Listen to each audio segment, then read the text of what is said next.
Oui, oui, c'est le livre, c'est un livre qui parle de la disparition de mon père, qui est disparu il y a longtemps, en 95. Et du coup, pour moi, en fait, comme ça fait longtemps et j'avais 11 ans, et en plus, on n'a pas parlé trop dans ma famille, à un moment donné, je me suis rendu compte qu'il faut en faire quelque chose.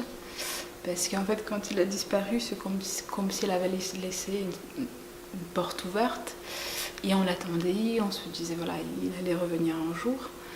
Et puis à un moment donné, je me suis rendu compte que peut-être pas. Et je commençais à écrire là-dessus, mais justement, en écrivant là-dessus, je me suis rendu compte que je me rappelais presque pas de lui. Du coup, Oui. pour lui permettre de disparaître, pour permettre Pour à apparaître. cette porte d'être fermée, il fallait pour moi qu'il apparaisse.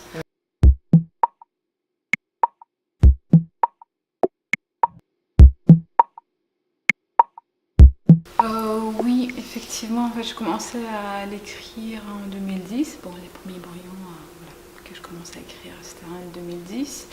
Et même si c'est un texte court, pour moi, c'est un texte très concentré.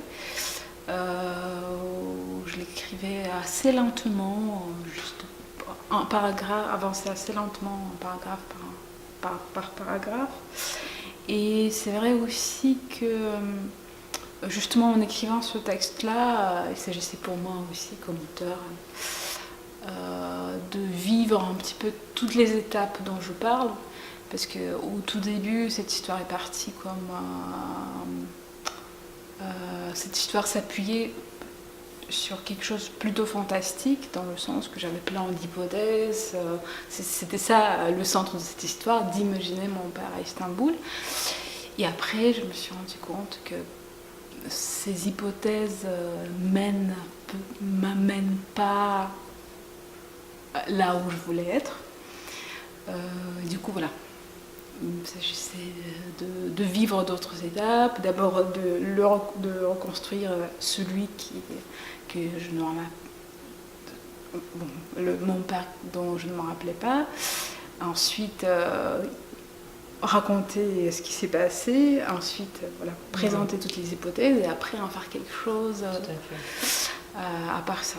Et dès le début, je commençais à écrire ce texte en français. Ça se passait un petit peu par hasard. Il y a eu une rencontre dont je parle dans le livre même. Cette rencontre, elle est vraie. Elle est vraie, le personnage est vrai. Il s'appelle pas Jean-Pierre. Non, je change le prénom, mais je pense qu'il va se reconnaître dans ce texte. Bon, j'attends un petit peu sa réaction. Mais après, je pense que pour moi, c'était vraiment une solution, parce que sinon, j'arrivais pas à écrire cette histoire en russe. Ça me paraissait un petit peu trop triste, presque mélodramatique. Oui. Et j'avais l'impression que j'ai besoin d'une autre langue. Parce que c'est comme si cette histoire était un petit peu enfermée dans ma propre langue maternelle.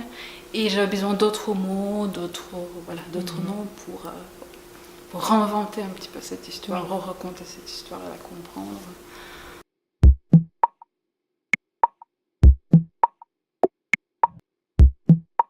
Et bon, il y a plusieurs choses. Il y a une chose, c'est que ça fait un moment que ça m'arrive parfois de voir les animaux dans les personnes que je connais. Du coup, je voulais un peu jouer un petit peu avec ça, mais il s'agit aussi, quand je parlais aussi de ce côté d'animal dans les êtres humains, je voulais parler aussi de cette impossibilité de s'adapter aux règles sociales. Je parlais aussi d'une certaine fragilité à l'intérieur de nous qu'on n'assume pas parce qu'on est tellement habitué d'être quelqu'un bien délimité, bien identifiable. Que voilà, je voyais cette animalité en être humain comme la possibilité pour cette fragilité d'exister.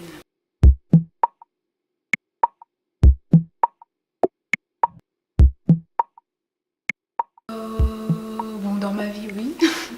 C'est important. C'est important de nager, tout simplement. Et bon, je continue à m'entraîner pour faire d'autres traversées. Et il y a ce côté-là d'être, ouais, je sais pas, d'être relâché, de flâner dans l'eau.